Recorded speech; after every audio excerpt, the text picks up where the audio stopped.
Thank you, Shamim, for inviting me. It's so wonderful to see former students here. And also, I'm really impressed with this cultural series, this Lunch and Learn that you all are doing here. What an initiative. It's amazing, and I just want to congratulate you on that. I also want to thank Megan for having helped me with all the technology. And just again, thank you, and I will try to share a few things today. As Shamim mentioned, my field is late antique and medieval architectural history, and I work on theories of sacred space in the three kind of world traditions of Judaism, Christianity, and Islam. And so today I really would like to talk to you about the 12th century cathedral of Notre-Dame in Paris, which of course is one of the most iconic spaces, sacred spaces of Christendom, not only during the Middle Ages, but also in subsequent historical settings. Every year it draws about 12 to 14 million visitors, and I'm just going to ask, who has been to Notre-Dame in Paris with us today? So quite a number, very good. It's also been the famous location of Napoleon and Josephine's consecration and coronation, depicted in this very monumental painting by Jacques-Louis David.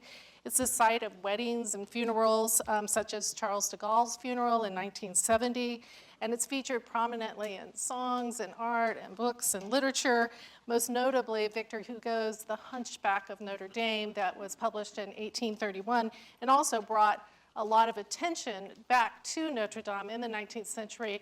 And of course, many of us are familiar with a number of films that have come out of that particular literature. So Notre Dame really does continue to capture the public's attention. And I, over the last couple of years, since the fire, have been privileged to receive some grants to fund research to the cathedral, traveling there, getting access, insider access to this very important space and examine the restoration projects that are going on there. So with that in mind, today, I'd like to just focus on a few things. First, Notre Dame before the fire and the medieval engineering principles that established Notre Dame.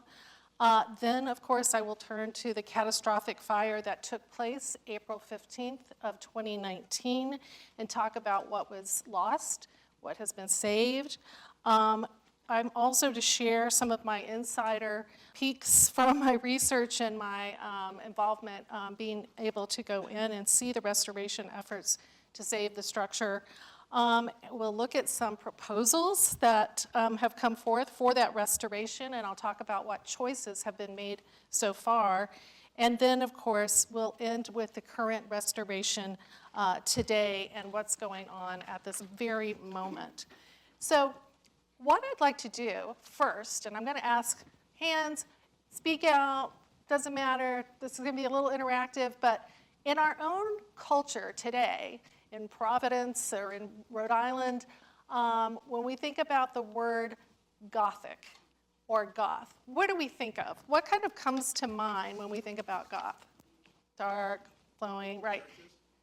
Okay, churches. All right, well, I'm hearing a lot about sort of like, it's interesting this marriage I'm hearing of like church, medieval, and dark, right? And absolutely, if you were to just go and Google the word Gothic today, this is what you would get, right? There's Gothic culture, sort of the dark, you know, there's Gothic fashion. We can think about different kinds of like dark clothing and the black fingernails. We can also go to Gothic bars in Providence. I haven't been to one, but I'm game. And of course, there's Gothic films and novels and television shows that we know kind of emerged in the 18th and 19th centuries with the notion of the Gothic novel, which was really this idea of marrying together a romance with horror and scary things. And it accompanied, at the very same time, a revival in Gothic architecture, and so hence the name Gothic novel. So all of this is about, yes, sort of dark and scary and, you know, black fingernail polish and that sort of thing. But in the Middle Ages, Gothic architecture was the opposite. Gothic meant light, right? So the impetus and the principles of Gothic architecture were all about bringing light into the church. And in fact, the founder, if you will, the person who really started Gothic, his name is Abbot Suger. We see him depicted on this window, a stained glass window.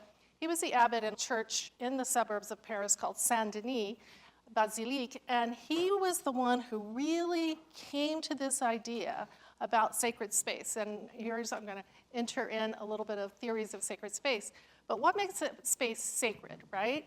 One of the things that scholars have said, spaces are not qualitatively the same. Some spaces have a different definition than another space, right? So a sacred space is often equated with that there's some sort of rupture, that there is something divine, that there is some presence of the divine in that space. And for Abbot Suger, for sacred spaces, as he was renovating his Carolingian church here outside of Paris, for him, the presence of the divine meant the presence of light, to bring light into the church. And so here's just happens to be a quotation from an inscription where he talks about where he was dedicating his renovated church to the true light, where Christ is the true door. You uniformly unite the material with the immaterial, the corporeal with the spiritual, the human with the divine. So for Suger, as he was thinking about architecture, a building architectural unit was light. He wanted to dematerialize the church and bring in light. And so he really did this by doing what he thought was experimental architecture, and he called it the opus novum, new work. He was experimenting by bringing light in. We get the word Gothic because it's later called Gothic because of the Goths who lived in the north, and the Southerners call that Gothic architecture. But he accomplished it through the use of 4 principal architectural units, and those are the stained glass window, pointed arches, ribbed vaults, and flying buttresses. So I'm going to talk just very briefly about all of those because they're really important to the fire and what's happened to Notre-Dame today and how it is being restored and how it honestly has survived the fire through these 4 components. So just very quickly to think about that. So this notion of light, and here we're looking up at the ceiling of Notre-Dame Cathedral before the fire, we can see a vaulting system, and so we see stone masonry. So that was the first thing that, from the early Christian period where they used wooden ceilings, they, in the Middle Ages, moved to using stone vaulted ceilings, and stone is very heavy. So here they wanted to bring in all these windows, stained glass windows, right underneath that stone vaulted ceiling, and of course the glass is not going to hold up the stone, right? And so that's when these other architectural components come into play to help buttress them. So we see then the use of a vaulted system, pointed arches, and these ribs that are almost like arch supports. When you think about putting an arch support in your tennis shoe or whatever, it's helping keep that arch. So these ribbed vaults also not only structured the vaulting system, but helped to locate and channel the weight of this heavy masonry exactly to the places where the medieval engineers wanted that weight to go, which would be both between the windows and not coming down on them. But here is where our 4th architectural element, the flying buttress, really is important. Coming down here and then being diverted to the exterior of the church onto these flying buttresses to help buttress that heavy ceiling.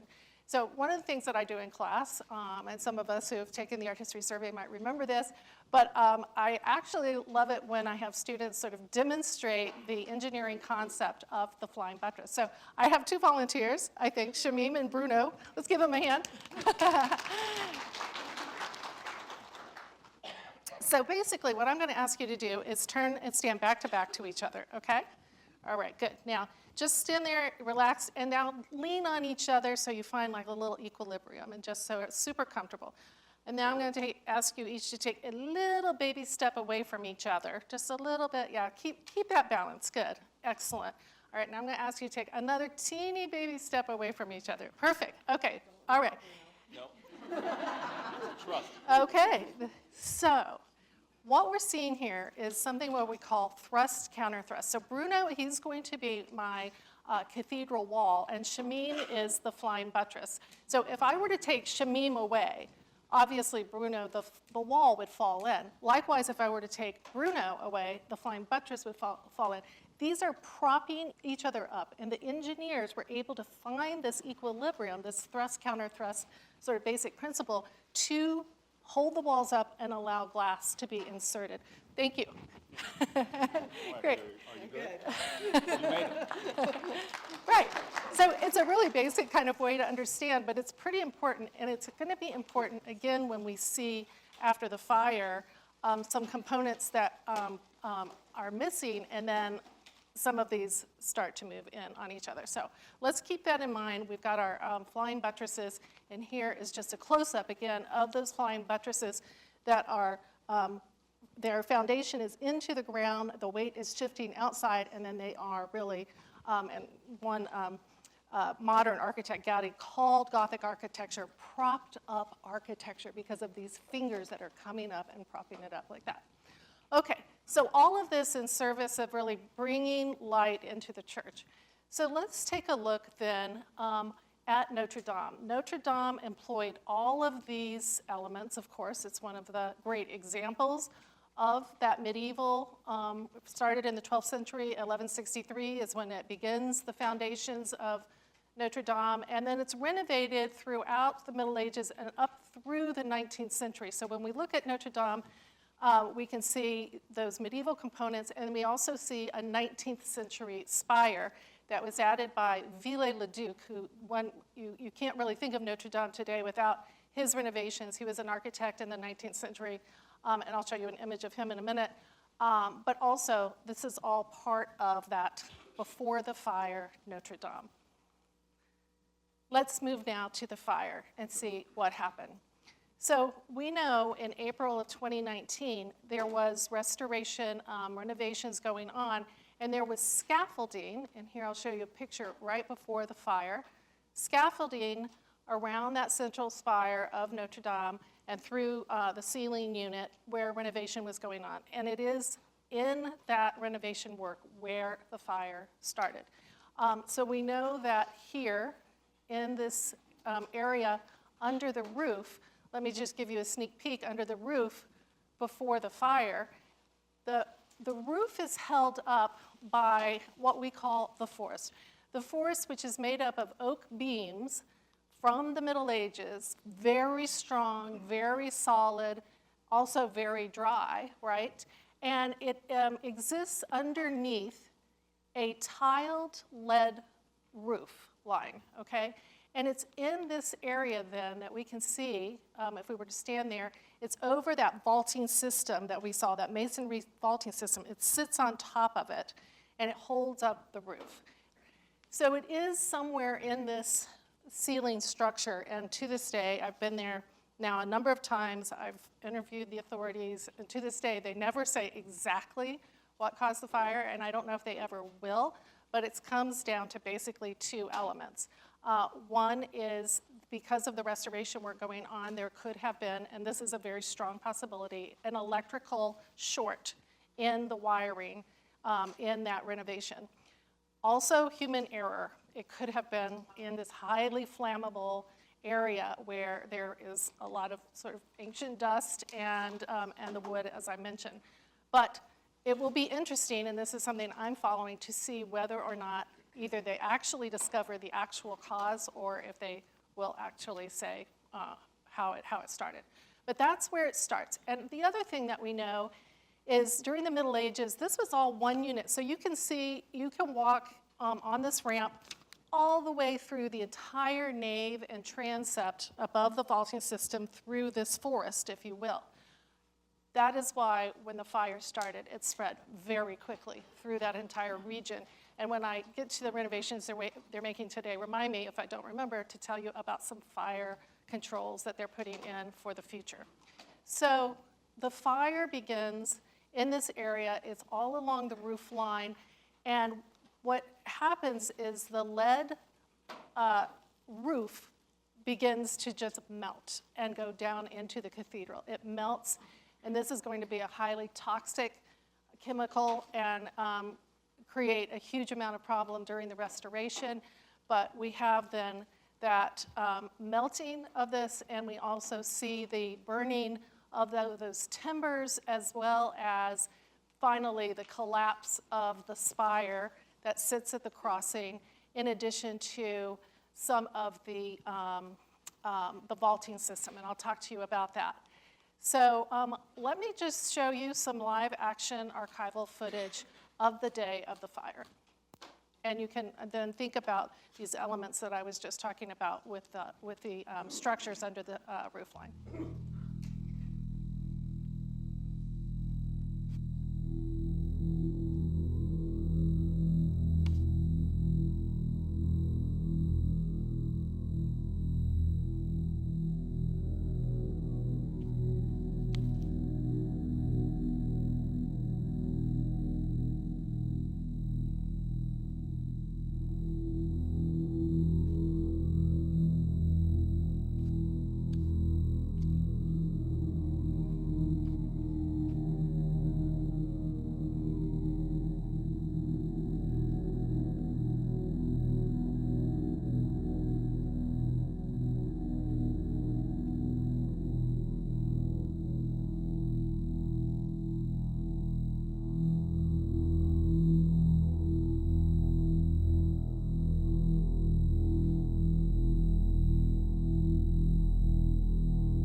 Okay, so we can see that, and we can see also just on some of those images, and I have lots of friends in Paris, and just the smoke billowing for miles and miles and miles that people could see. And again, to this day, we'll talk about the toxicity of the lead and the dust as well. But the first phase then began, and it's these phases, I put them in phases 1 through 3, but really they kind of are simultaneously happening. But first phase, of course, was just assessing the damage to see what had happened. And as we can see here, we can see all of that burnt woodwork here. The spire is gone and has collapsed through the vaulted system. And there are a couple of other vaults that also collapsed under the weight of what was going on. But I do want to point out the vaulting system that the medieval architects constructed that stayed intact, and in fact acted in some ways as a firewall to much of the artwork inside of Notre-Dame, and we'll look at that. So we see that. I also, now we're familiar, up on the right-hand side, you can see that roof line that we're familiar with, now completely gone. And inside we can see the charred wood as well that fell through the areas that the vaulting system collapsed under, the weight, again, of the spire. And we'll talk a little bit more about that. But what this meant then, as first the assessment took place, is rescue and cleanup. So the things that needed to happen, and it was at least 6 months before any researcher could even enter into the cathedral because of all of the lead, melted lead and lead on almost every surface inside. I'll show you a little bit of that. So we really see then this phase 2 of decontamination happening and stabilization of the structure. So the stabilization of the structure, and this gets back to Bruno and Shamim, remember now, the flying buttresses are holding up a structure that has a very heavy weighted lead roof and ceiling structure that is now gone, right? So there's more force now coming from those flying buttresses onto the walls of the cathedral. So the first thing we see going up here are trusses or buttresses under the buttresses. And they don't actually touch it. And every time I've been there and I've talked to the people, they're like, they've gotten them as close as to like 3 inches below. But if the buttresses start slowly to move in, they are there to support it. So that stabilization here in the buttressing system, but also just in general with a lot of the scaffolding and such going up to stabilize the structure. The second thing I mentioned was the decontamination. So Rebâtir Notre-Dame de Paris is the official organization. It's a public organization, and they are in charge of the rebuilding of Notre Dame. And Philippe Jost, he was the deputy director. Now he is actually the head chief of all the building projects and everything coming in and out. It's a mammoth task, as you might imagine, and even getting everything into the center of Paris when we're talking about building materials and trucks and all of that kind of thing. If any of you are in construction, you can imagine the difficulties. But he has been the one, and again, it is under Rebâtir, this organization. They are doing the work and appointed by the president, Emmanuel Macron. I was very lucky a couple of years ago that he actually invited me to come, and so I was able to go to Paris, and it was a huge ordeal to go into this contaminated space and not to touch the walls where a lot of this lead had settled. And then when you came out, there were all of these showers you had to go through, et cetera. And here are the structures all now that have been built around Notre Dame in that precinct to help organize the decontamination and reconstruction process.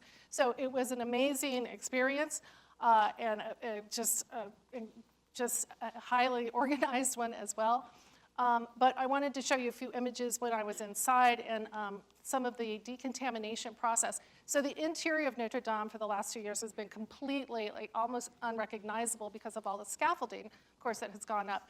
But one of the main things that they were doing is using, and here you can see on the right-hand side these big barrels, liquid, it's like a liquid latex to slather on all of the walls, all of the vaulting systems, to then peel off, and here you can see them peeling it off on the left-hand side, to take out any of the toxic lead, as well as when the firefighters were, with the water and everything, that also seeped into a lot of the stonework, and the stonework was starting to be destabilized because of the water saturation, so they had to also pull that out as well.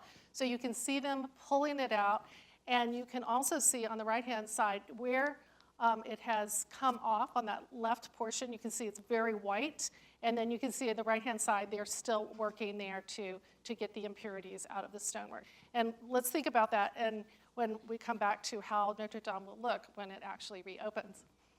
Okay, so the other thing I mentioned was restoration of the artworks. So the thing that we know is right in front of the main altar area at the choir, the spire fell through. It did destroy a modern altar, but I will say that the artworks around miraculously were untouched, did not get destroyed.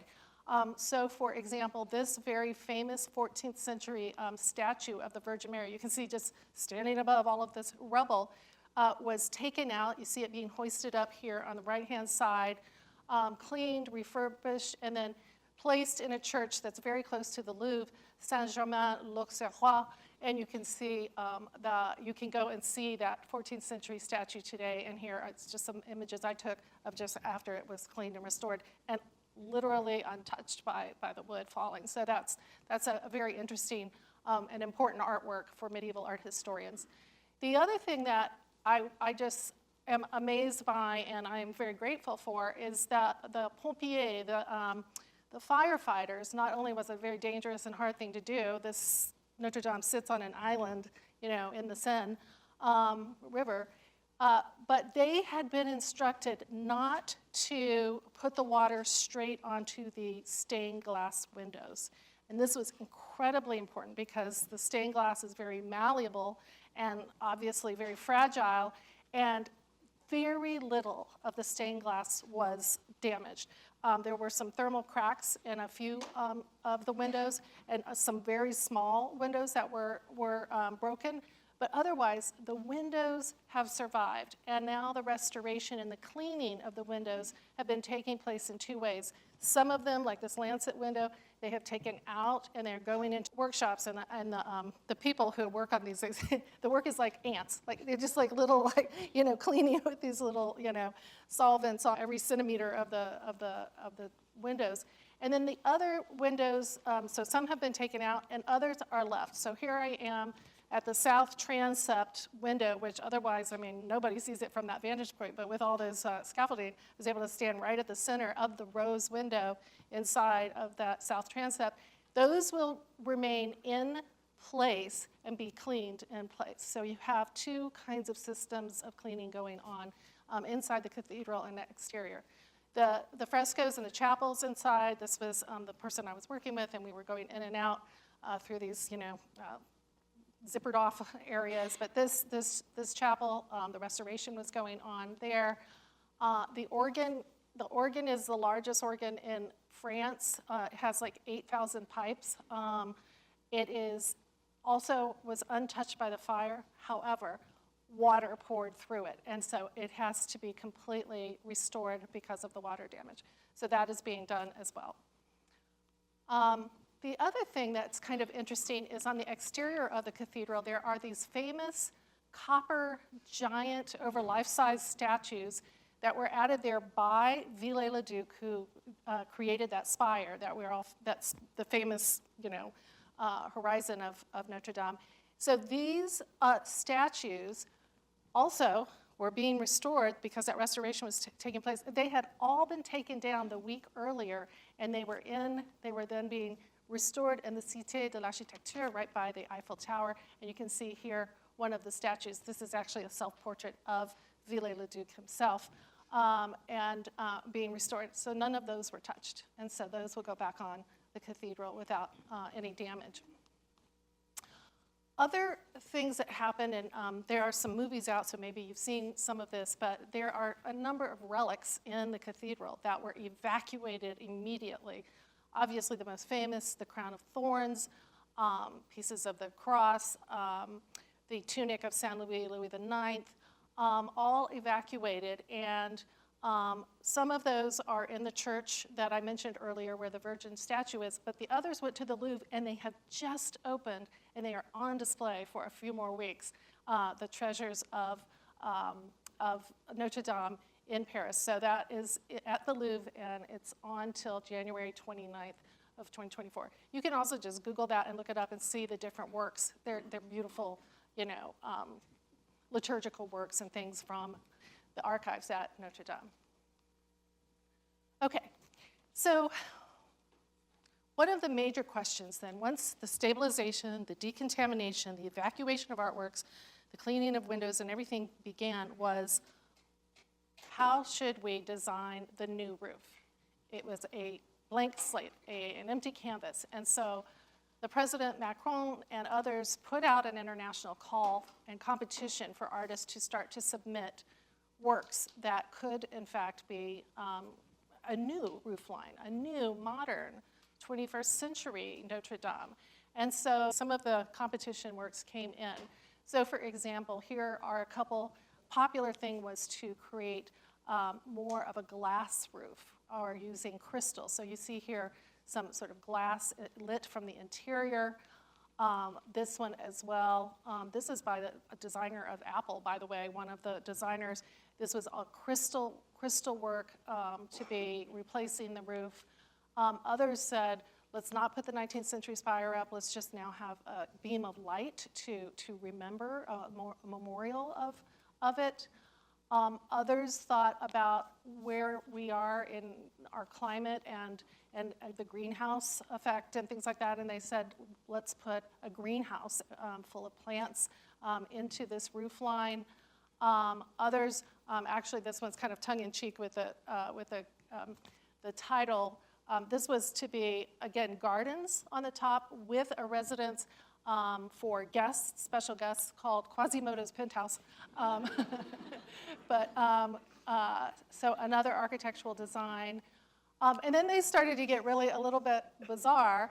The one on the left, though, this design, he was very much about, we live in the state where water fire takes place, right? So he was like, let's actually commemorate the fire that took place and replace the spire with, a blazing fire.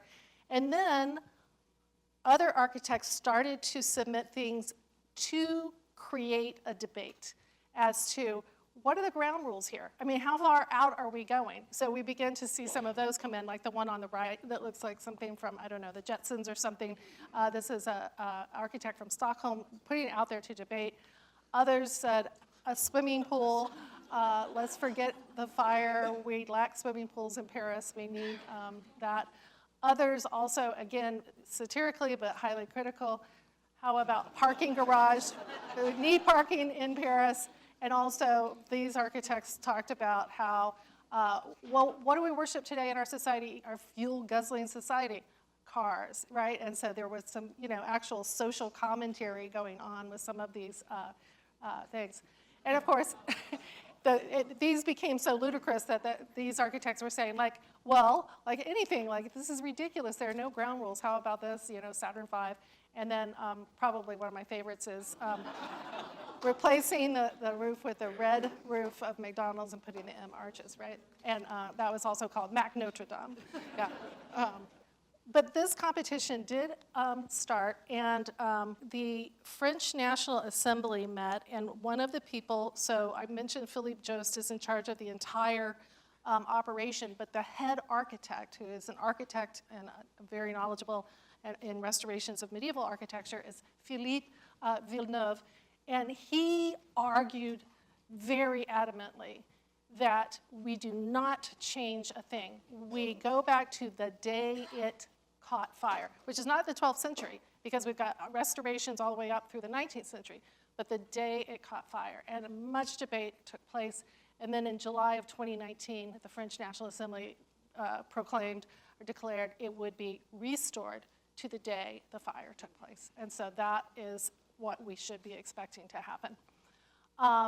So with that, there's been a combination, a very interesting combination. Yes, they want to be faithful to this early, medieval and 19th century work, but they are now combining our modern tools, our modern mechanisms of construction with artisans and the artisans' work. So we see then, for example, for the stonework, we still have 80% of the stonework that belongs to Notre-Dame, but the rest of it is being quarried in and around Paris by the machinery brought in, and then local artisans are then hand carving it to be prepared to go into the structure itself.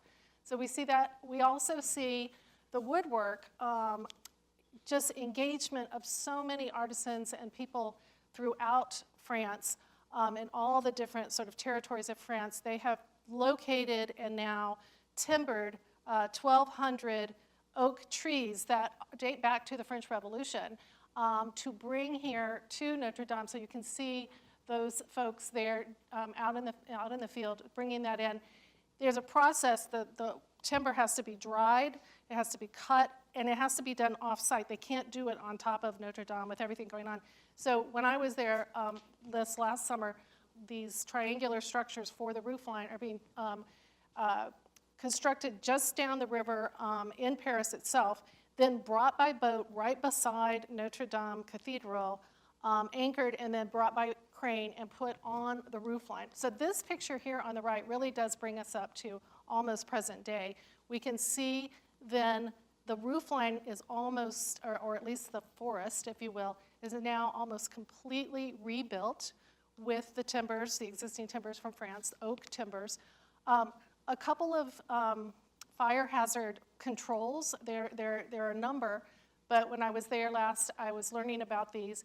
First of all, they are creating separations between the spaces. So if one space catches on fire, it's just not going to ignite the entire thing. There are now firewalls. The second thing, which is very interesting, of course, the medieval Notre-Dame didn't have a sprinkler system.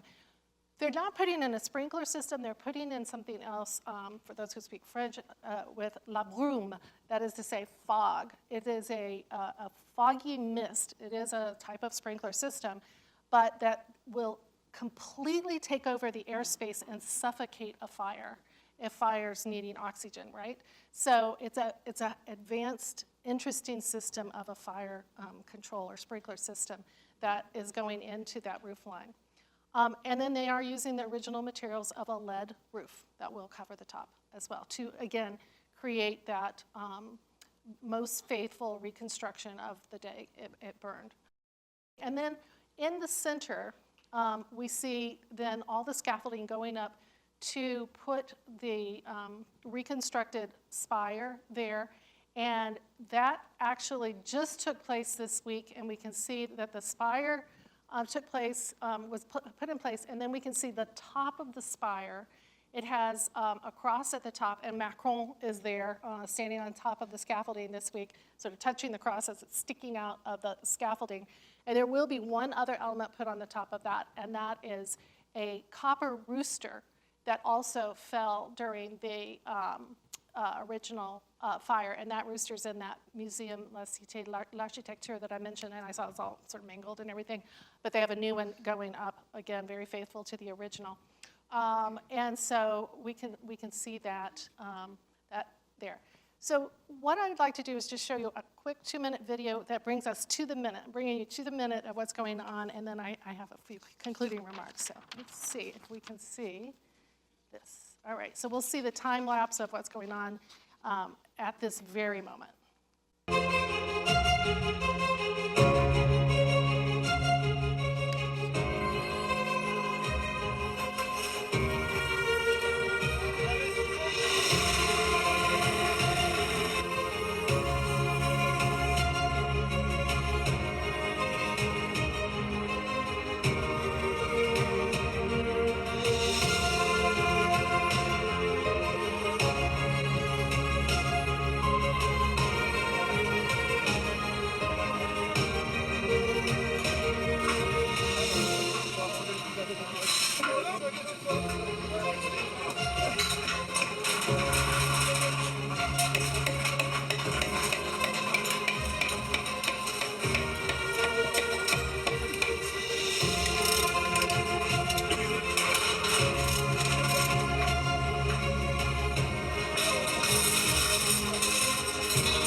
So, sort of whirlwind path and journey through the restoration, but I'd like to just, I'm actually in my own research even just trying to think about some of the questions. And one of the things we know is that this fire that took place that nearly destroyed Notre-Dame in 2019, that it has been a collaborative effort of church officials, the French government, and architects and builders all coming together to rebuild the structure within 5 years, which has been the mandate by Emmanuel Macron to open in December of 2024, so basically a year from now. Questions they have faced have been daunting as to how to rebuild it, but even what design work, and we've seen that they have rejected new models in favor of the cathedral's latest, what they call historic, artistic, and architectural interest. And so with this, some people have asked, and I think this is very valid as somebody who works on sacred space, that with the new materials, with the cleaning of these older walls of now we have gleaming white stonework, we have crystal clear stained glass windows, we have cleaned fresco. Basically, this has really stripped the patina of centuries of worship and ritual practice in this space. So what does that mean for a structure that is iconically a sacred space? Because when it opens in 2024, it will feel and it will look different. So I've been thinking about this, and I guess one of the things that I'm asking myself is, it interestingly will be restoring those 4 elements of Gothic architecture. It preserves those: flying buttresses, pointed arches, ribbed vaults, stained glass windows, those original features, and they were all intended to do one thing: to bring in the light, right? And so what we do have to note is that these newly cleaned windows are going to bring in more light. These highly reflective surfaces are going to reflect that light. There will be more multiplication, if you will, exponentially of the light within this space.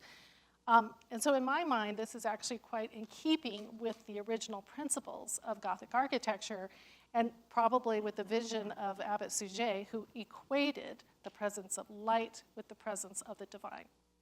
Thank you.